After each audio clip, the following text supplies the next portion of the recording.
It's noon, and this is Lunch with Lynda.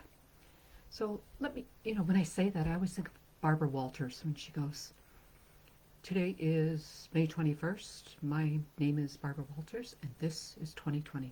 Anyway, I digress. All right, so it's noon, and this is Lunch with Lynda.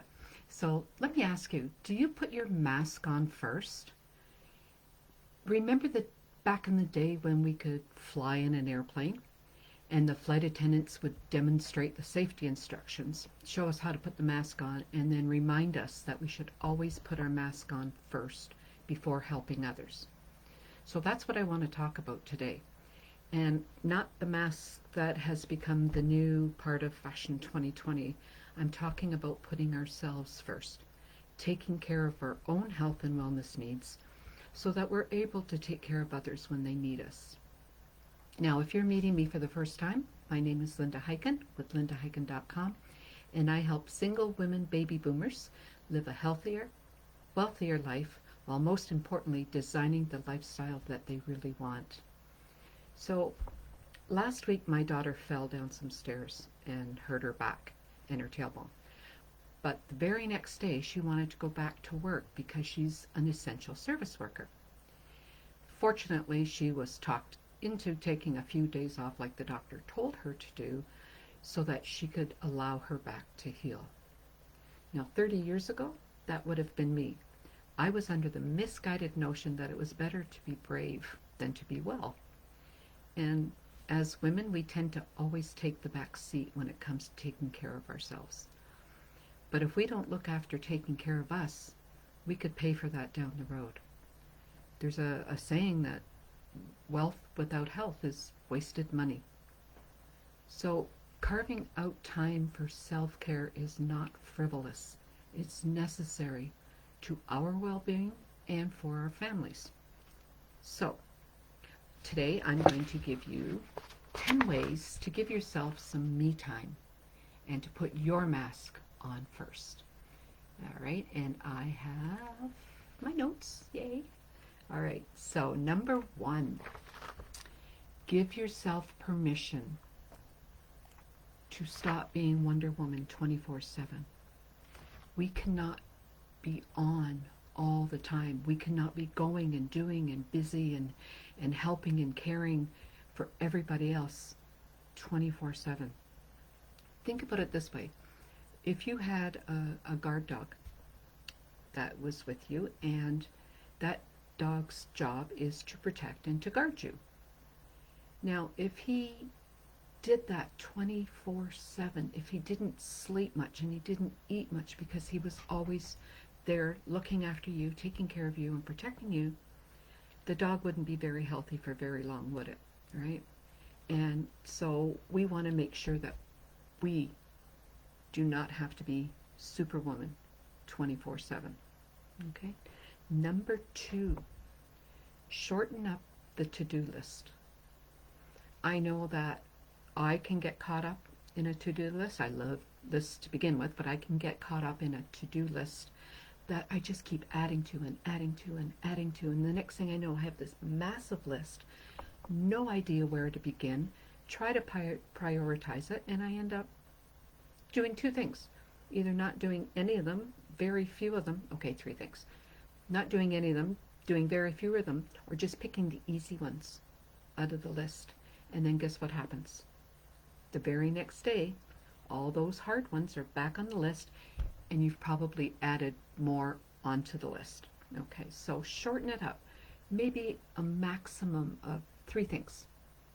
And if you've ever read Brian Tracy's Eat That Frog, he explains you only should have 3, I think it's 3 to 5 on your list, and that you take the most difficult one and you do that one first. And then after that, the other one seems so much easier. So number 2 is shorten up your to-do list.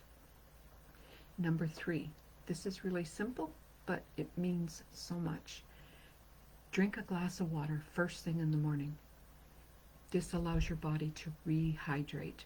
You probably went to bed dehydrated, and during the night, your body is taking care of all the things that it didn't have time to do while you were busy, And once you're asleep, then it goes after itself and it works and it tries to heal whatever's going on. It needs water to do that. So first thing in the morning, rehydrate.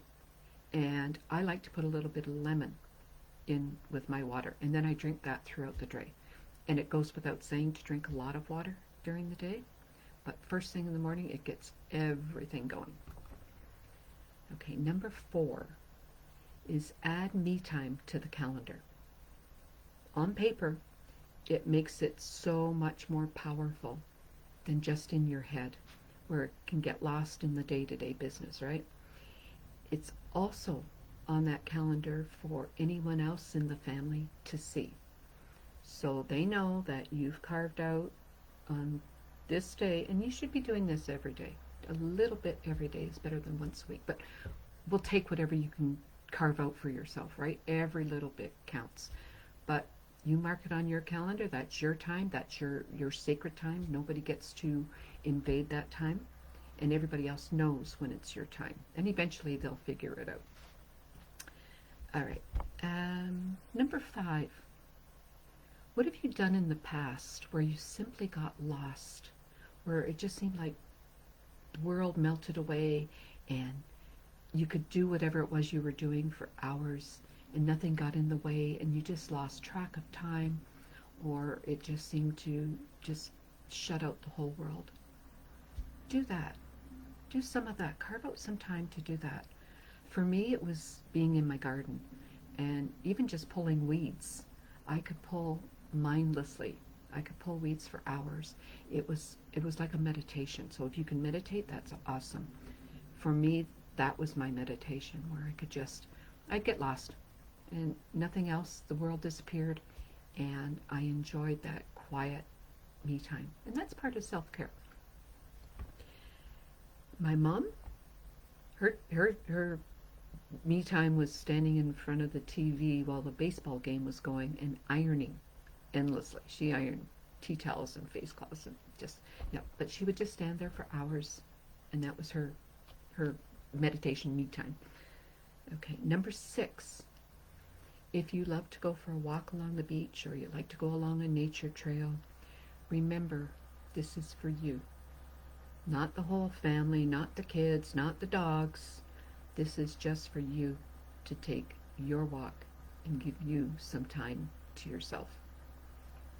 I call mine a gratitude walk. I try to walk every day, and it's either in nature or along a beach, or at least along water. And that time is precious to me, and I rarely allow anyone to come along with me and invade that time. That is my golden time. So make it precious, make it important enough that you get to do that for yourself. Number 7. Wow. Get up a half an hour early before anybody else, just to enjoy that cup of coffee in total silence and peace. Maybe you need to lock the bathroom door and have a nice long bubble bath if you can do that. Do that after everybody else has gone to bed. If you can't carve out some time during the day, especially now with everybody at home and the teenagers are running around and there's even probably more demands on your time, then carve some time out. Take it.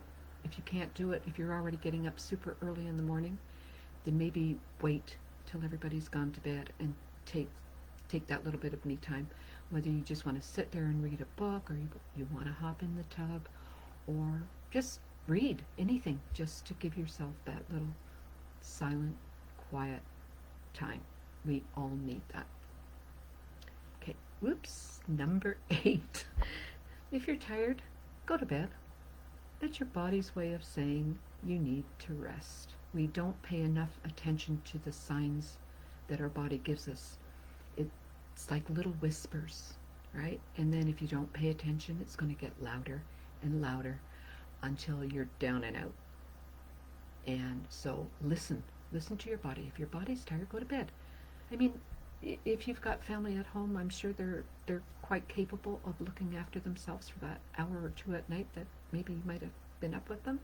Go to bed. You need it. Number 9, Take time to enjoy your meals.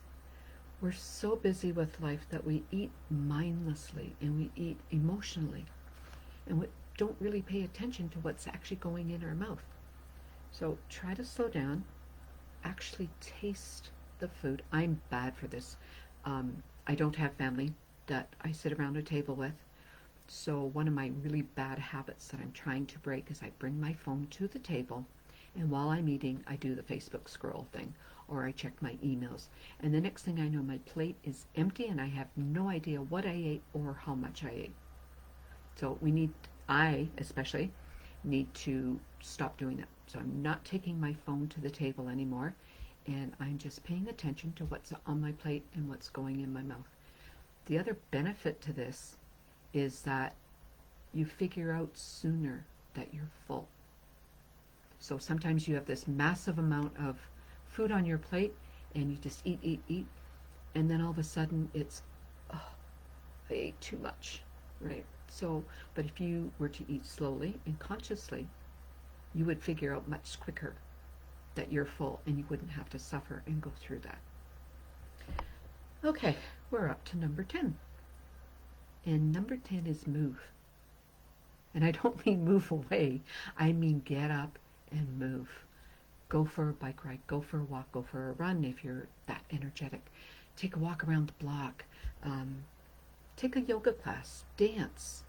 Just do something to keep your body active, because when your body's active, it's good for your physical well-being, but it's also good for your mental well-being. So we need to make sure that we take some time to move. Okay, so those are my top 10. And as always, I like to give a bonus one. So number 11 is actively participate in creating your life. You don't want to just be an observer, and you don't want your life to live you. You want to live your life. So take control of what you actually want to see happen in your life. Taking time for yourself. Learn about yourself, what you really want, maybe what you don't want in your life anymore, and what you need to let go of. When you create this me time for you, when you put yourself first, those things are going to start to show up. Things that you really want and things that you really don't want. And then sit down and start making a plan about how the next part of your life should really be going. That way you can be at your best, and then you're at your best to be able to take care of others.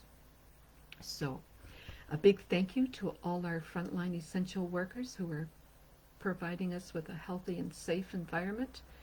And if you want to know a little bit more about designing your lifestyle, including self-care, just leave a little comment down below, or you can get in touch with me on Messenger. You can send me an email at Lynda-Speaks, and we can chat about how to get you a healthier, wealthier life, while most importantly, designing the lifestyle that you really want. So until next week, this is Lynda saying stay safe, and bye for now. Bye.